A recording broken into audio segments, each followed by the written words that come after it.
আবার আল্লাহ কুদরতি পাঁচ জমিনে বিছাইয়া আবার আল্লাহ ডাক দিয়া কয় বান্দারে আছো কি কোনো গুনাহগার বান্দা গুনাহ কইরা ফেলছ টেনশন করিস না আমি আল্লাহর কাছে দিগির গুনাহগুলো মাফ কইরা দিব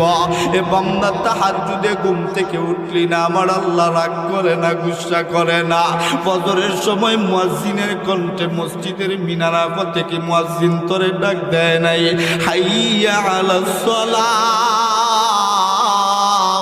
এ বান্দা নামাজের জন্য আয়া আবারও মুয়াজ্জিন তোরে ডাকছে হাইয়া আলাল ফালাহ এ বান্দা কল্যাণের জন্য আয়া আবারও তুই যখন ঘুম থেকে উঠিস না মুয়াজ্জিনের কণ্ঠে আবার আল্লাহ তোরে ডাক দিছে আসসালাতু খায়রুম মিনান নাওম এ বান্দা ঘুমের চেয়ে নামাজ ভালো আয়া ওই সময়ও তুই বান্দা ঘুম থেকে উঠলি না 10টা 11টা পর্যন্ত তুই বান্দাটা ঘুমাইলি আমরা আল্লাহকে বলছিলাম আল্লাহ আপনার বান্দা ঘুমাইছে 10টা 11টা পর্যন্ত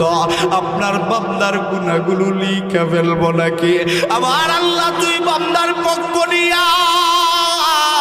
আমার দিয়া কয় আবার বান্দার ভালো লাগে নাই মনটা ভালো না শরীরটা ভালো না দেখবি আসরের সময় আসবে আসরের সময়ও বান্দাটা যায় না আল্লাহ ডাক দিয়া বলে মাগরিবের সময় আসবে